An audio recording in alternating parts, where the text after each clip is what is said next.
The Lord spoke to Moses in a tent of meeting in the desert of Sinai on the first day of the second month of the second year after the Israelites came out of Egypt. He said, "Take a census of the whole Israelite community by their clans and families, listing every man by name, one by one. You and Aaron are to count according to their divisions all the men in Israel who are 20 years old or more and able to serve in the army. One man from each tribe, each of them the head of his family, is to help you. These are the names of the men who are to assist you. From Reuben, Elizur son of Shedor. From Simeon, Shelumiel son of Zurishaddai. From Judah, Nahshon son of Amminadab. From Issachar, Nathanael son of Zuar. From Zebulun, Eliab son of Helon. From the sons of Joseph, from Ephraim, Elishama son of Ammihud. From Manasseh, Gamaliel son of Pedazur.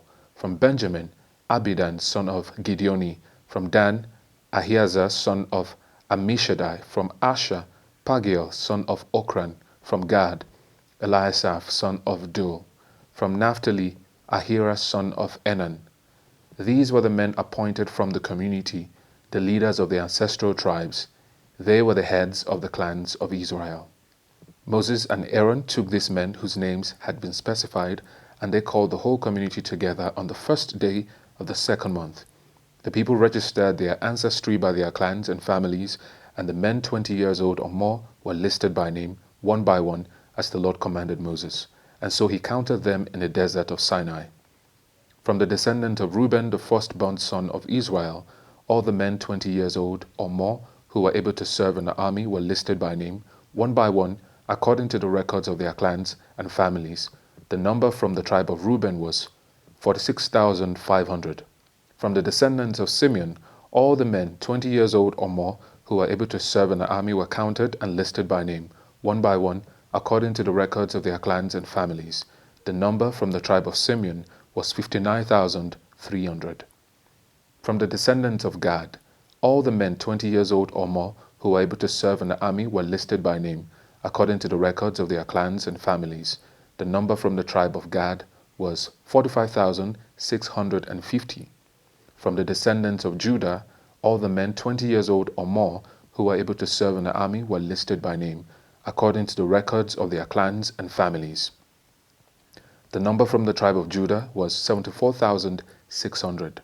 From the descendants of Issachar, all the men 20 years old or more who were able to serve in the army were listed by name, according to the records of their clans and families. The number from the tribe of Issachar was 54,400. From the descendant of Zebulun, all the men 20 years old or more who were able to serve in the army were listed by name, according to the records of their clans and families. The number from the tribe of Zebulun was 57,400. From the sons of Joseph, from the descendants of Ephraim, all the men 20 years old or more who were able to serve in the army were listed by name, according to the records of their clans and families. The number from the tribe of Ephraim was 40,500. From the descendants of Manasseh, all the men 20 years old or more who were able to serve in the army were listed by name, according to the records of their clans and families. The number from the tribe of Manasseh was 32,200. From the descendants of Benjamin, all the men 20 years old or more who were able to serve in the army were listed by name, according to the records of their clans and families. The number from the tribe of Benjamin was 35,400. From the descendants of Dan, all the men 20 years old or more who were able to serve in the army were listed by name, according to the records of their clans and families. The number from the tribe of Dan was 62,700. From the descendants of Asher, all the men 20 years old or more who were able to serve in the army were listed by name, according to the records of their clans and families. The number from the tribe of Asher was 41,500.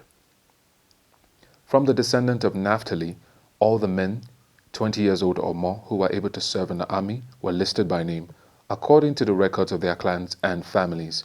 The number from the tribe of Naphtali was 53,400. These were the men counted by Moses and Aaron and the 12 leaders of Israel, each one representing his family.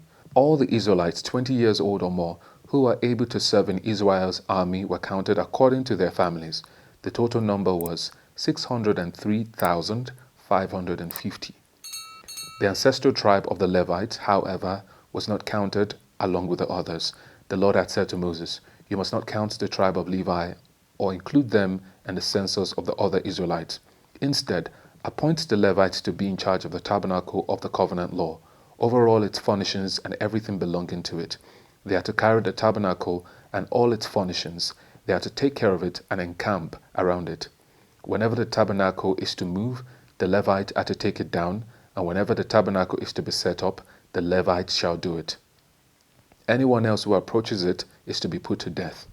The Israelites are to set up their tents by divisions, each of them in their own camp under their standard. The Levites, however, are to set up their tents around the tabernacle of the covenant law, so that my wrath will not fall on the Israelite community. The Levites are to be responsible for the care of the tabernacle of the covenant law. The Israelites did all this just as the Lord commanded Moses. The Lord said to Moses and Aaron, "The Israelites are to camp around the tent of meeting some distance from it, each of them under their standard and holding the banners of their family. On the east, toward the sunrise, the divisions of the camp of Judah are to encamp under their standard. The leader of the people of Judah is Nahshon, son of Amminadab. His division numbers 74,600. The tribe of Issachar will camp next to them. The leader of the people of Issachar is Nathanael, son of Zuar. His division numbers 54,400. The tribe of Zebulun will be next. The leader of the people of Zebulun is Eliab, son of Helon. His division numbers 57,400. All the men assigned to the camp of Judah, according to their divisions, number 186,400. They will set out first. On the south will be the divisions of the camp of Reuben under their standard. The leader of the people of Reuben is Elizur, son of Shedeur. His division numbers 46,500. The tribe of Simeon will camp next to them. The leader of the people of Simeon is Shelumiel, son of Zurishaddai. His division numbers 59,300. The tribe of Gad will be next. The leader and the people of Gad is Eliasaph, son of Deuel. His division numbers 45,650. All the men assigned to the camp of Reuben, according to their divisions, number 151,450. They will set out second. Then the tent of meeting and the camp of the Levites will set out in the middle of the camps. They will set out in the same order as they encamp, each in their own place, under their standard. On the west will be the divisions of the camp of Ephraim under their standard. The leader of the people of Ephraim is Elishama, son of Ammihud. His division numbers 40,500. The tribe of Manasseh will be next to them. The leader of the people of Manasseh is Gamaliel, son of Pedazur. His division numbers 32,200. The tribe of Benjamin will be next. The leader of the people of Benjamin is Abidan, son of Gideoni. His division numbers 35,400. All the men assigned to the camp of Ephraim, according to their divisions, number 108,100. They will set out third. On the north will be the divisions of the camp of Dan under their standard. The leader of the people of Dan is Ahiezer, son of Ammishaddai. His division numbers 62,700. The tribe of Asher will camp next to them. The leader of the people of Asher is Pagiel, son of Ochran. His division numbers 41,500. The tribe of Naphtali will be next. The leader of the people of Naphtali is Ahira, son of Enan. His division numbers 53,400. All the men assigned to the camp of Dan number 157,600. They will set out last under their standards. These are the Israelites counted according to their families. All the men in the camps by their divisions number 603,550. The Levites, however, were not counted along with the other Israelites, as the Lord commanded Moses. So the Israelites did everything the Lord commanded Moses. That is the way they encamped under their standards, and that is the way they set out, each of them with their clan and family. This is the account of the family of Aaron and Moses at the time the Lord spoke to Moses at Mount Sinai. The names of the sons of Aaron were Nadab, the firstborn, and Abihu, Eleazar and Ithamar. Those were the names of Aaron's sons, the anointed priest, who were ordained to serve as priest. Nadab and Abihu, however, died before the Lord when they made an offering with unauthorized fire before him in the desert of Sinai. They had no sons, so Eleazar and Ithamar served as priests during the lifetime of their father Aaron. The Lord said to Moses, "Bring the tribe of Levi and present them to Aaron the priest to assist him. They are to perform duties for him and for the whole community at the tent of meeting by doing the work of the tabernacle. They are to take care of all the furnishings of the tent of meeting, fulfilling the obligations of the Israelites by doing the work of the tabernacle. Give the Levites to Aaron and his sons. They are the Israelites who are to be given wholly to him. Appoint Aaron and his sons to serve as priests. Anyone else who approaches the sanctuary is to be put to death." The Lord also said to Moses, "I have taken the Levite from among the Israelites in place of the first male offspring of every Israelite woman. The Levites are mine, for all the firstborn are mine. When I struck down all the firstborn in Egypt, I set apart for myself every firstborn in Israel, whether human or animal. They are to be mine. I am the Lord." The Lord said to Moses in the desert of Sinai, "Count the Levites by their families and clans. Count every male a month old or more." So Moses counted them as he was commanded by the word of the Lord. These were the names of the sons of Levi: Gershon, Kohath, and Merari. These were the names of the Gershonite clans: Libni and Shimei. The Kohathite clans: Amram, Izhar, Hebron, and Uzziel. The Merarite clans: Mali and Mushi. These were the Levite clans according to their families.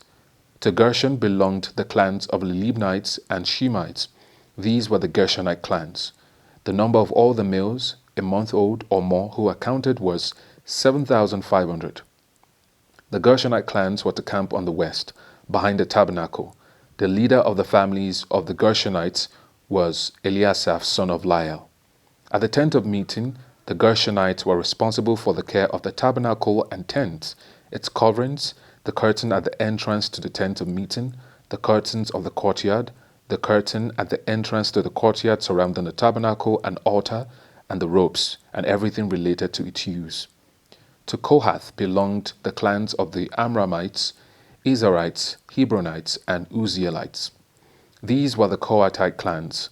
The number of all the males a month old or more was 8,600. The Kohathites were responsible for the care of the sanctuary. The Kohathite clans were to camp on the south side of the tabernacle. The leader of the families of the Kohathite clans was Elizaphan, son of Uzziel. They were responsible for the care of the ark, the table, the lampstand, the altars, the articles of the sanctuary used in ministering, the curtain, and everything related to their use. The chief leader of the Levites was Eleazar, son of Aaron, the priest. He was appointed over those who were responsible for the care of the sanctuary. To Merari belonged the clans of the Mahlites and the Mushites. These were the Merarite clans. The number of all the males a month old or more who were counted was 6,200. The leader of the families of the Merarite clans was Zuriel, son of Abihail. They were to camp on the north side of the tabernacle. The Merarites were appointed to take care of the frames of the tabernacle, its crossbars, posts, bases, all its equipment, and everything related to their use, as well as the post of the surrounding courtyard with their bases, tent pegs, and ropes. Moses and Aaron and his sons were to camp to the east of the tabernacle toward the sunrise in front of the tent of meeting. They were responsible for the care of the sanctuary on behalf of the Israelites. Anyone else who approached the sanctuary was to be put to death. The total number of Levites counted at the Lord's command by Moses and Aaron, according to their clans, including every male a month old or more, was 22,000. The Lord said to Moses, "Count all the firstborn Israelite males who are a month old or more, and make a list of their names. Take the Levites for me in place of all the firstborn of the Israelites, and the livestock of the Levites in place of all the firstborn of the livestock of the Israelites. I am the Lord." So Moses counted all the firstborn of the Israelites as the Lord commanded him. The total number of firstborn males a month old or more listed by name was 22,273. The Lord also said to Moses, "Take the Levites in place of all the firstborn of Israel, and the livestock of the Levites in place of their livestock. The Levites are to be mine. I am the Lord. To redeem the 273 firstborn Israelites who exceeded the number of the Levites, collect 5 shekels for each one, according to the sanctuary shekel, which weighs 20 gerahs. Give the money for the redemption of the additional Israelites to Aaron and his sons. So Moses collected the redemption money from those who exceeded the number redeemed by the Levites. From the firstborn of the Israelites, he collected silver weighing 1,365 shekels according to the sanctuary shekel. Moses gave the redemption money to Aaron and his sons, as he was commanded by the word of the Lord. The Lord said to Moses and Aaron, "Take a census of the Kohathite branch of the Levites by their clans and families. Count all the men from 30 to 50 years of age who come to serve in the work at the tent of meeting." This is the work of the Kohathites at the tent of meeting, the care of the most holy things. When the camp is to move, Aaron and his sons are to go in and take down the shielding curtain and put it over the ark of the covenant law. Then they are to cover the curtain with a durable leather, spread a cloth of solid blue over that, and put the poles in place. Over the table of the presence they are to spread a blue cloth and put on it the plates, dishes, and bowls, and the jars for drink offerings. The bread that is continually there is to remain on it. They are to spread a scarlet cloth over them, cover that with a durable leather, and put the poles in place. They are to take a blue cloth and cover the lampstand that is for light, together with its lamp, its wick trimmers and trays, and all its jars for the olive oil used to supply it. Then they are to wrap it and all its accessories in a covering of the durable leather and put it on a carrying frame. Over the gold altar they are to spread a blue cloth and cover that with a durable leather and put the poles in place. They are to take all the articles used for ministering in the sanctuary, wrap them in a blue cloth, cover that with the durable leather, and put them on a carrying frame. They are to remove the ashes from the bronze altar and spread a purple cloth over it. Then they are to place on it all the utensils used for ministering at the altar, including the fire pans, meat forks, shovels, and sprinkling bowls. Over it they are to spread the covering of the durable leather and put the poles in place. After Aaron and his sons have finished covering the holy furnishings and all the holy articles, and when the camp is ready to move, only then are the Kohathites to come and do the carrying. But they must not touch the holy things, or they will die. The Kohathites are to carry those things that are in the tent of meeting. Eleazar, son of Aaron, the priest, is to have charge of the oil for the light, the fragrant incense, the regular grain offering, and the anointing oil. He is to be in charge of the entire tabernacle and everything in it. The Lord said to Moses and Aaron, "See that the Kohathite clans are not destroyed from among the Levites, so that they may live and not die when they come near the most holy things. Do this for them." Aaron and his sons are to go into the sanctuary and assign to each man his work and what he is to carry. But the Kohathites must not go in to look at the holy things even for a moment, or they will die. The Lord said to Moses, "Take a census also of the Gershonites by their families and clans. Count all the men from 30 to 50 years of age who come to serve in the work at the tent of meeting. This is the service of the Gershonite clans in their carrying and their other work. They are to carry the curtains of the tabernacle, that is, the tent of meeting, its covering and its outer covering of durable leather, the curtains for the entrance to the tent of meeting, the curtains of the courtyard surrounding the tabernacle and altar, the curtain for the entrance to the courtyard, the ropes and all the equipment used in the service of the tent. The Gershonites are to do all that needs to be done with all these things. All their service, whether carrying or doing other work, is to be done under the direction of Aaron and his sons.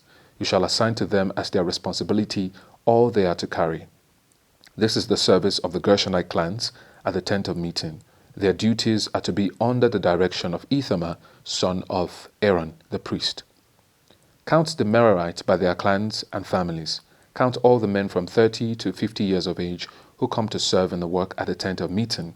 As part of all their service at the tent, they are to carry the frames of the tabernacle, its crossbars, posts and bases, as well as the post of the surrounding courtyard with their bases, tent pegs, ropes, all their equipment and everything related to their use.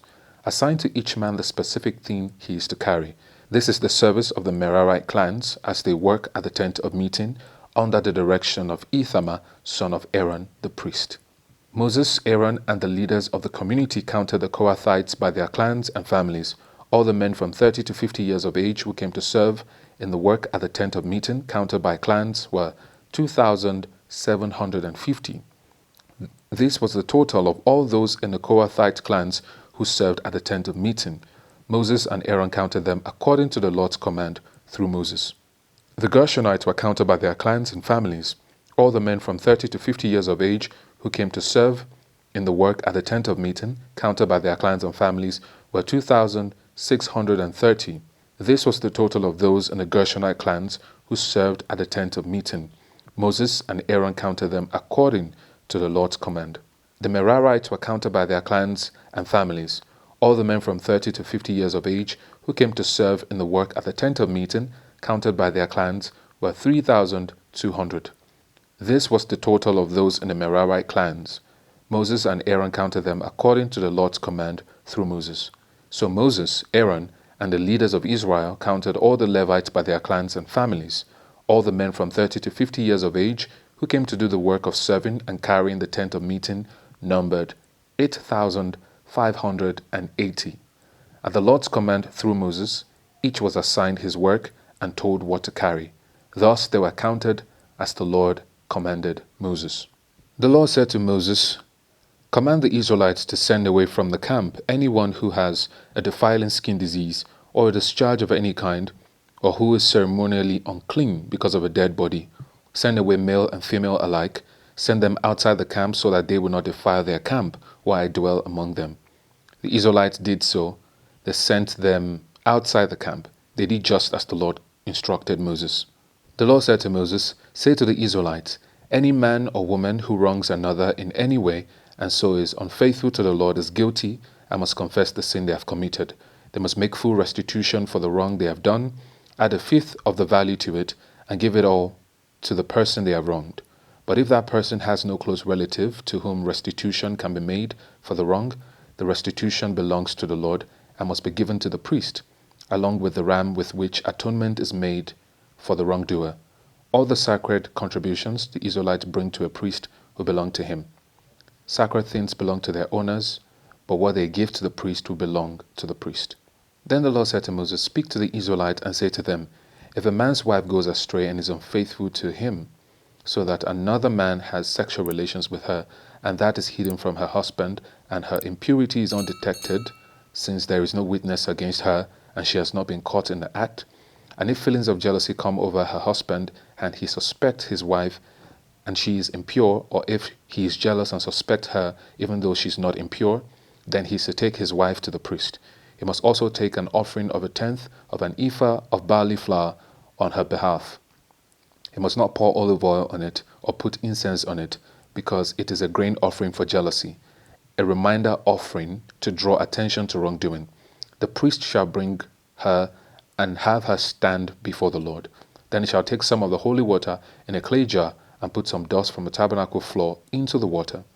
After the priest has had the woman stand before the Lord, he shall loosen her hair and place in her hands the reminder offering, the grain offering for jealousy, while he himself holds the bitter water that brings a curse. Then the priest shall put the woman under oath and say to her, "If no other man has had sexual relations with you, and you have not gone astray and become impure while married to your husband, may this bitter water that brings a curse not harm you.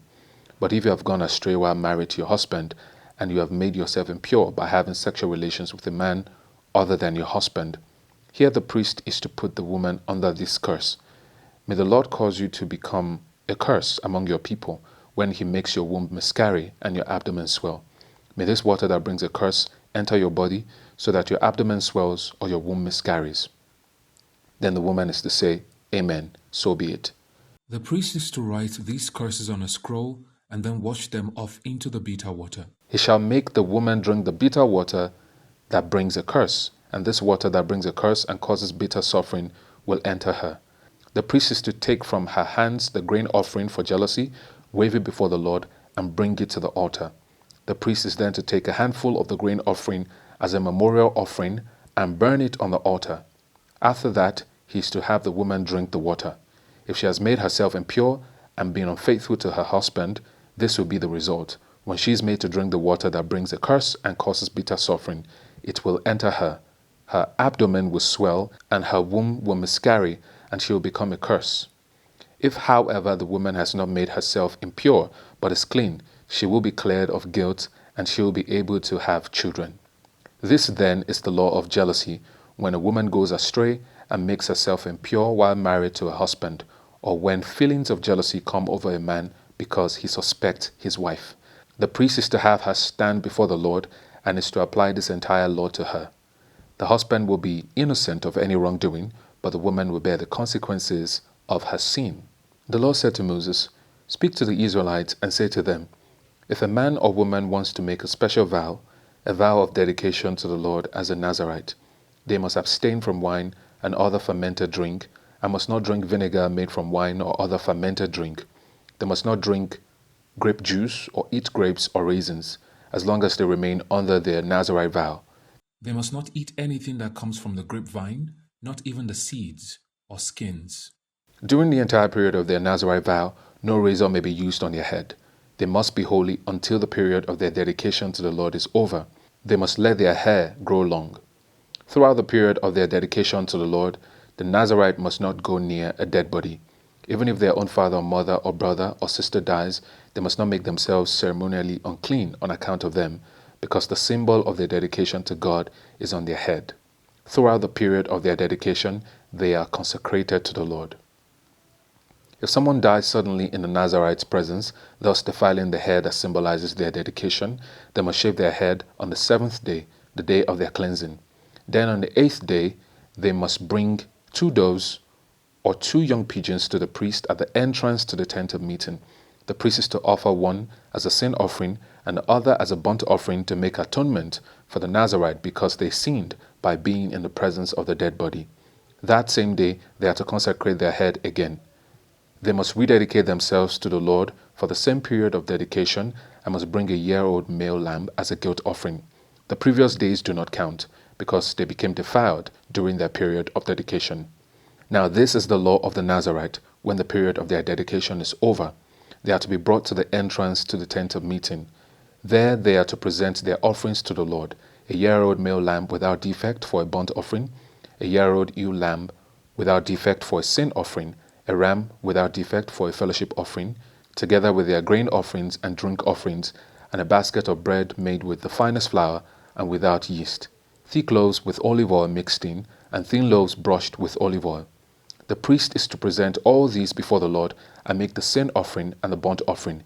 He is to present the basket of unleavened bread and is to sacrifice the ram as a fellowship offering to the Lord, together with its grain offering and drink offering. Then at the entrance to the tent of meeting, the Nazirite must shave off the hair that symbolizes their dedication. They are to take the hair and put it in the fire that is under the sacrifice of the fellowship offering. After the Nazirite has shaved off the hair that symbolizes their dedication, the priest is to place in their hands a bald shoulder of the ram, and 1 thick loaf and 1 thin loaf from the basket, both made without yeast. The priest shall then wave these before the Lord as a wave offering.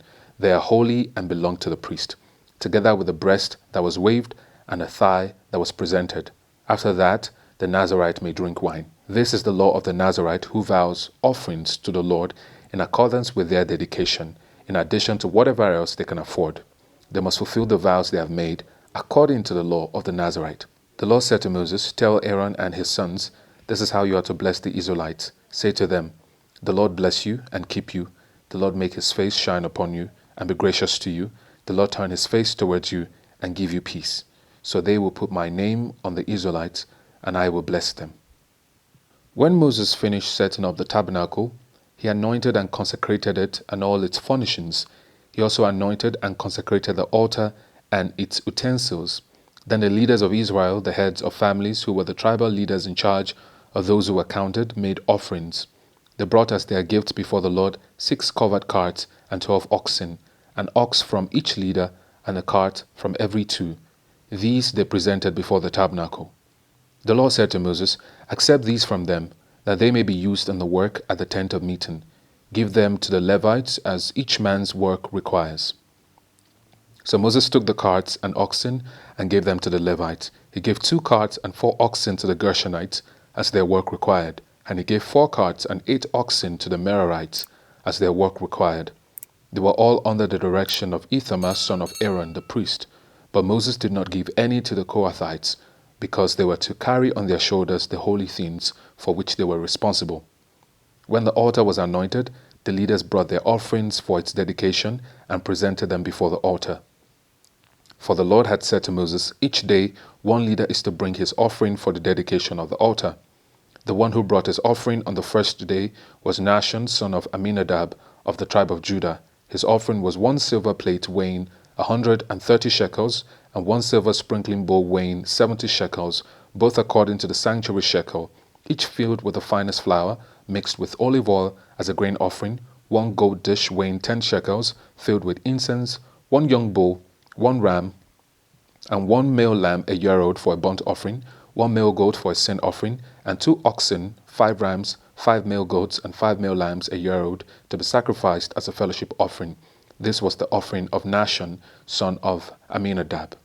On the second day, Nathanael, son of Zuar, the leader of Issachar, brought his offering.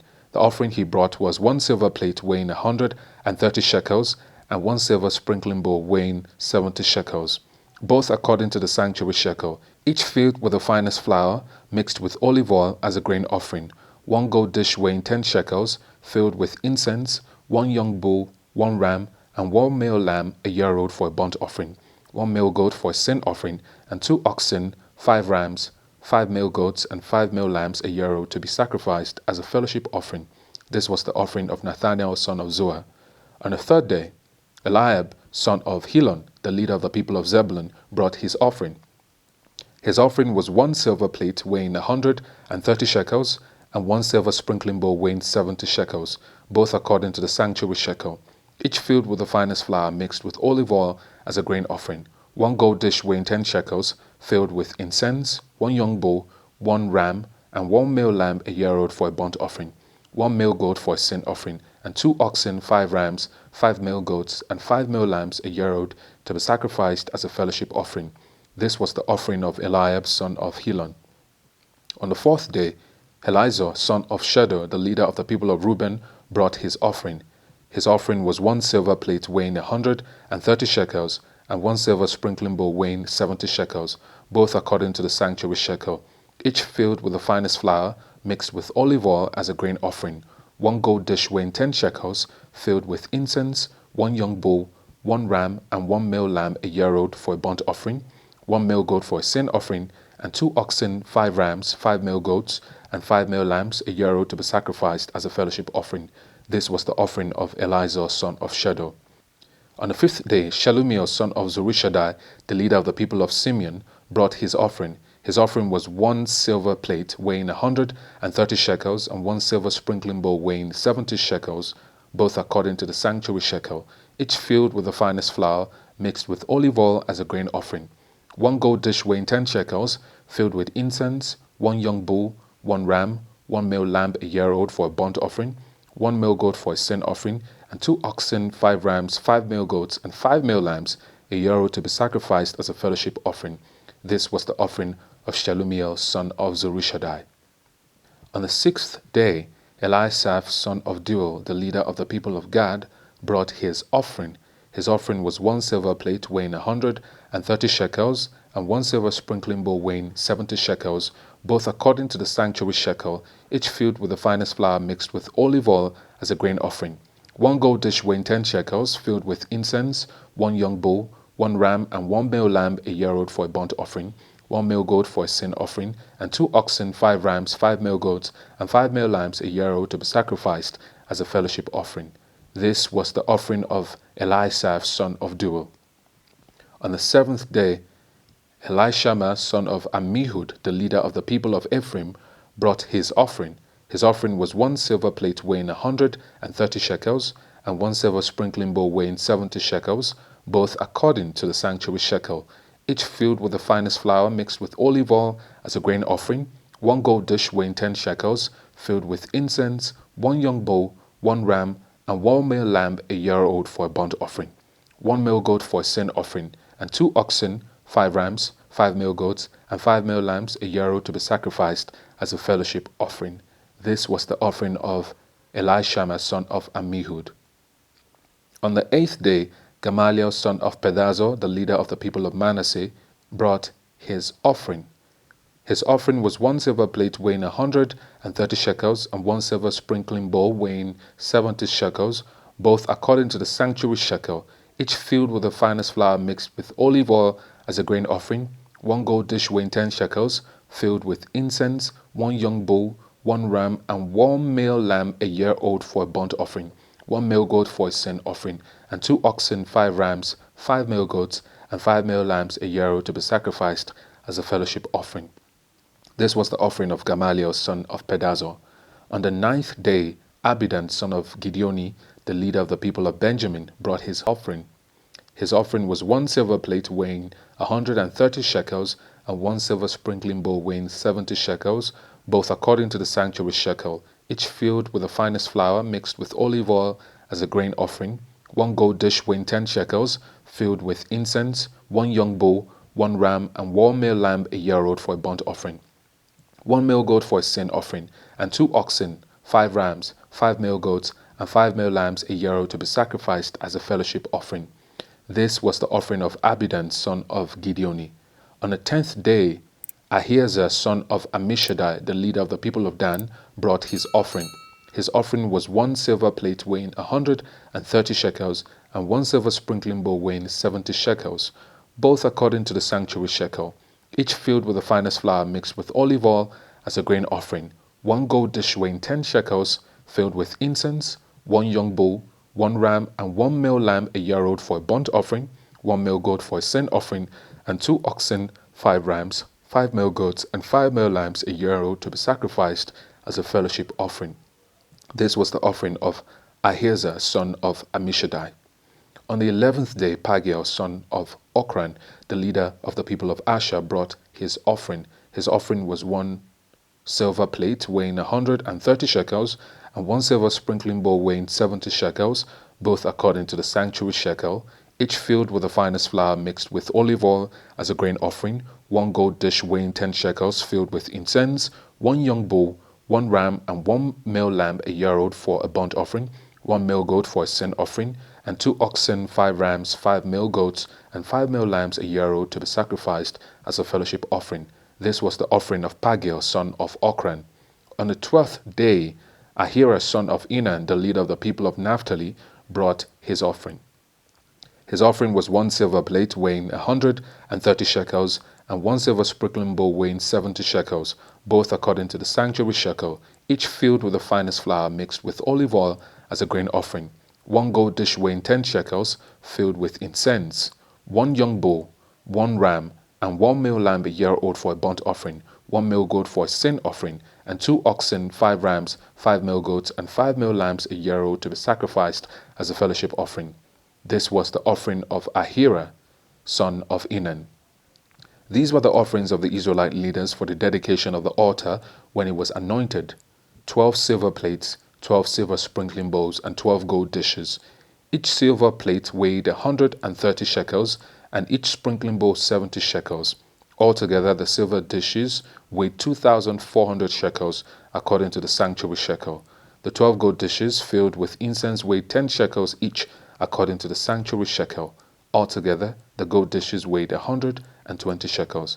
The total number of animals for the burnt offering came to 12 young bulls, 12 rams, and 12 male lambs a year old, together with their grain offering. 12 male goats were used for the sin offering. The total number of animals for the sacrifice of the fellowship offering came to 24 oxen, 60 rams, 60 male goats, and 60 male lambs a year old. These were the offerings for the dedication of the altar after it was anointed. When Moses entered the tent of meeting to speak with the Lord, he heard the voice speaking to him from between the 2 cherubim above the atonement cover on the ark of the covenant law. In this way, the Lord spoke to him. The Lord said to Moses, "Speak to Aaron and say to him, when you set up the lamps, see that all 7 light up the area in front of the lampstand." Aaron did so. He set up the lamps so that they faced forward on the lampstand, just as the Lord commanded Moses. This is how the lampstand was made. It was made of hammered gold, from its base to its blossoms. The lampstand was made exactly like the pattern the Lord had shown Moses.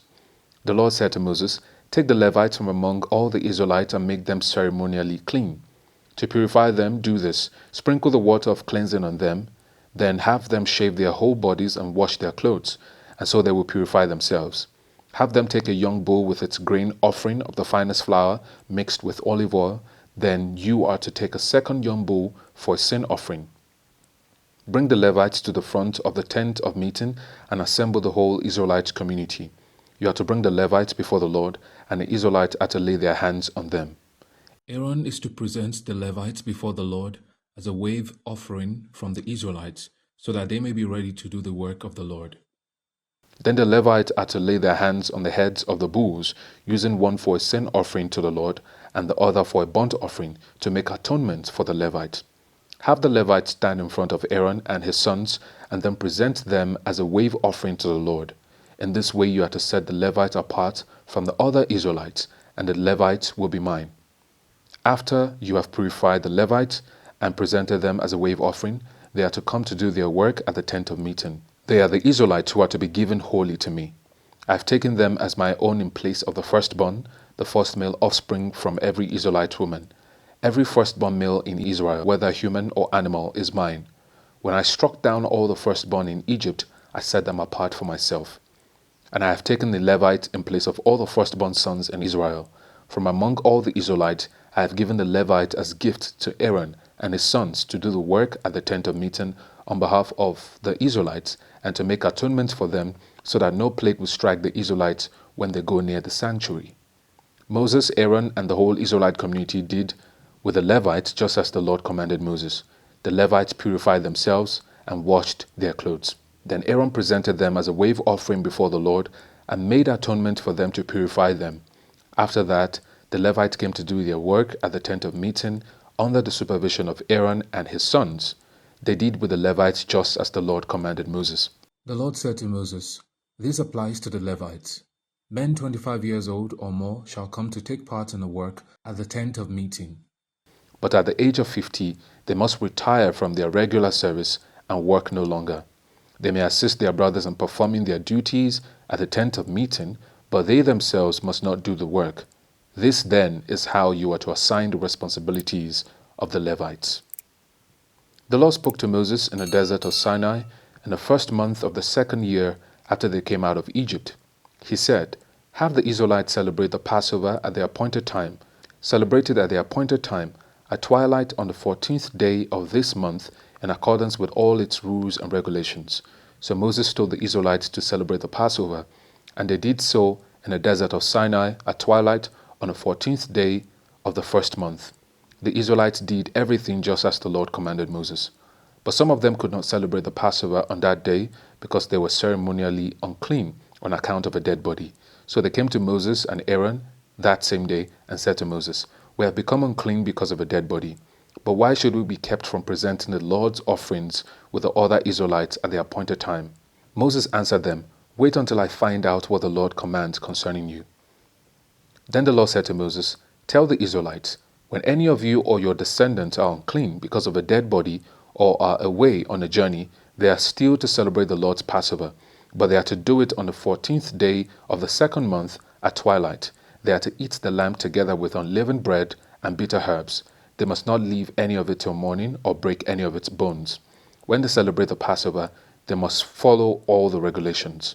But if anyone who is ceremonially clean and not on a journey fails to celebrate the Passover, they must be cut off from their people for not presenting the Lord's offering at the appointed time. They will bear the consequences of their sin. A foreigner residing among you is also to celebrate the Lord's Passover in accordance with its rules and regulations. You must have the same regulations for both the foreigner and the native born. On the day the tabernacle, the tent of the covenant law, was set up, the cloud covered it. From evening till morning, the cloud above the tabernacle looked like fire. This is how it continued to be. The cloud covered it, and at night it looked like fire. Whenever the cloud lifted from above the tent, the Israelites set out. Wherever the cloud settled, the Israelites encamped. At the Lord's command, the Israelites set out, and at his command they encamped. As long as the cloud stayed over the tabernacle, they remained in camp. When the cloud remained over the tabernacle a long time, the Israelites obeyed the Lord's order and did not set out. Sometimes the cloud was over the tabernacle only a few days. At the Lord's command, they would encamp, and then at his command, they would set out. Sometimes the cloud stayed only from evening till morning, and when it lifted in the morning, they set out.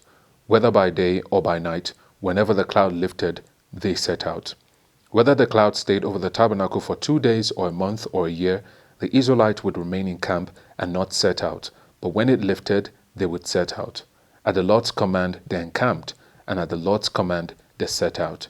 They obeyed the Lord's order in accordance with his command through Moses.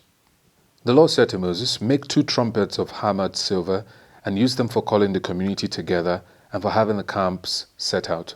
When both are sounded, the whole community is to assemble before you at the entrance to the tent of meeting. If only one is sounded, the leaders, the heads of the clans of Israel, are to assemble before you. When a trumpet blast is sounded, the tribes camping on the east are to set out. At the sounding of a second blast, the camps on the south are to set out. The blast will be the signal for setting out, to gather the assembly. Blow the trumpets, but not with the signal for setting out. The sons of Aaron, the priest, are to blow the trumpets. This is to be a lasting ordinance for you and the generations to come. When you go into battle in your own land against an enemy who is oppressing you, sound a blast on the trumpets. Then you will be remembered by the Lord your God and rescued from your enemies. Also at your times of rejoicing, your appointed festivals and new moon feast, you are to sound the trumpets over your burnt offerings and fellowship offerings, and they will be a memorial for you before your God. I am the Lord your God. On the 20th day of the 2nd month of the 2nd year, the cloud lifted from above the tabernacle of the covenant law. Then the Israelites set out from the desert of Sinai and traveled from place to place until the cloud came to rest in the desert of Paran. They set out this first time at the Lord's command through Moses. The divisions of the camp of Judah went first. Under their standard, Nahshon, son of Amminadab, was in command. Nathaniel, son of Zuar, was over the division of the tribe of Issachar, and Eliab, son of Helon, was over the division of the tribe of Zebulun. Then the tabernacle was taken down, and the Gershonites and Merarites who carried it set out. The divisions of the camp of Reuben went next, under their standard. Eliezer, son of Shedo, was in command. Shelumiel, son of Zurishaddai, was over the division of the tribe of Simeon, and Eliasaph, son of Duel, was over the division of the tribe of Gad. Then the Kohathites set out, carrying the holy things. The tabernacle was to be set up before they arrived. The divisions of the camp of Ephraim went next, under their standard. Elishama, son of Ammihud, was in command. Gamaliel, son of Pedazur, was over the division of the tribe of Manasseh, and Abidan, son of Gideoni, was over the division of the tribe of Benjamin. Finally, as the rear guard for all the units, the divisions of the camp of Dan set out under their standard. Ahiezer, son of Ammishaddai, was in command. Pagiel, son of Okran, was over the division of the tribe of Asher, and Ahira, son of Enan, was over the division of the tribe of Naphtali. This was the order of march for the Israelite divisions as they set out. Now Moses said to Obab, son of Reuel, the Midianite, Moses' father-in-law, "We are setting out for the place about which the Lord said, 'I will give it to you.' Come with us, and we will treat you well, for the Lord has promised good things to Israel." He answered, "No, I will not go. I am going back to my own land and my own people." But Moses said, "Please do not leave us. You know where we should camp in the wilderness, and you can be our eyes. If you come with us, we will share with you whatever good things the Lord gives us." So they set out from the mountain of the Lord and traveled for 3 days. The ark of the covenant of the Lord went before them during those 3 days to find them a place to rest. The cloud of the Lord was over them by day when they set out from the camp. Whenever the ark set out, Moses said, "Rise up, Lord, may your enemies be scattered. May your foes flee before you." Whenever it comes to rest, he said, "Return, Lord, to the countless thousands of Israel." Now the people complained about their hardships in the hearing of the Lord, and when he heard them, his anger was aroused. Then fire from the Lord burned among them and consumed some of the outskirts of the camp. When the people cried out to Moses, he prayed to the Lord, and the fire died down. So that place was called Taberah, because fire from the Lord had burned among them. The rabble with them began to crave other food. And again the Israelites started wailing and said, "If only we had meat to eat. Remember the fish we ate in Egypt at no cost, also the cucumbers, melons, leeks, onions, and garlic. But now we have lost our appetite. We never see anything but this manna." The manna was like coriander seed and looks like resin. The people went around gathering it, and then ground it in a hand mill or crushed it in a mortar. They cooked it in a pot or made it into loaves, and it tasted like something made with olive oil. When the dew settled on the camp at night, the manna also came down. Moses heard the people of every family wailing at the entrance to their tents. The Lord became exceedingly angry, and Moses was troubled. He asked the Lord, "Why have you brought this trouble on your servant? What have I done to displease you, that you put the burden of all these people on me? Did I conceive all these people? Did I give them birth? Why do you tell me to carry them in my arms, as a nurse carries an infant, to the land you promised on oath to their ancestors? Where can I get meat for all these people? They keep wailing to me, 'Give us meat to eat.' I cannot carry all these people by myself. The burden is too heavy for me. If this is how you are going to treat me, please go ahead and kill me, if I have found favor in your eyes, and do not let me face my own ruin." The Lord said to Moses, "Bring me 70 of Israel's elders who are known to you as leaders and officials among the people. Have them come to the tent of meeting, that they may stand there with you. I will come down and speak with you there, and I will take some of the power of the Spirit that is on you and put it on them. They will share the burden of the people with you, so that you will not have to carry it alone. Tell the people, 'Consecrate yourselves in preparation for tomorrow, when you will eat meat.'